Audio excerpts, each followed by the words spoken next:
లేకున్నా ఇందరి గలలయాశిచులను వదిలి ధనాధారిపతిగా ఎందుకు ఏర్పరచుకుందరు ఇప్పట్టు నా యూదనాథుని రాజుగా చేటుకు రూతలుగుతున్న ఈ ప్రయాణకులకు బాధ్యతగా నిలిచి నాయకత్వం వహించలేని మున్ముందు తన రాజ్యమున అగ్రగణ్యాధిపత్యమున సంజక్క మానకుడు.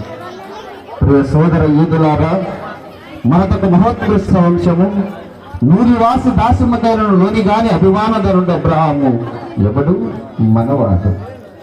కవిగాయక భక్త శతమని దావీదు, దైవవరు ప్రసాద జ్ఞాన దురంధుడు సొలొమోను మనవాడు. ఇంతటి ఖ్యాతి కొన్న జాతిని అనుభవించిన మనకు పరపాలన మార్చి లక్షాకరము.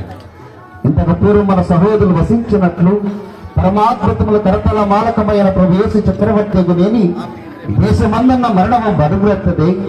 ఆకటి బాధ సమస్య వేళ్లతో కుకట వేలతో పాటు నసంపదే. మహారోగములకు విహారములకు అడ్డుపడదే. నిజము పల్కవలనన్న దేవలోకమే భూమి దిక్కున దిగరాదే. కావున నీ అభిష్టాన సారముగా క్రీస్తును మన యూదయారాజ్య చక్రవర్తి ప్రకటిస్తున్నాం. జై యూదయారాజ్య చక్రవర్తికి, రాజాదిరాజుకి అందరికీ వందనాలు. God bless you.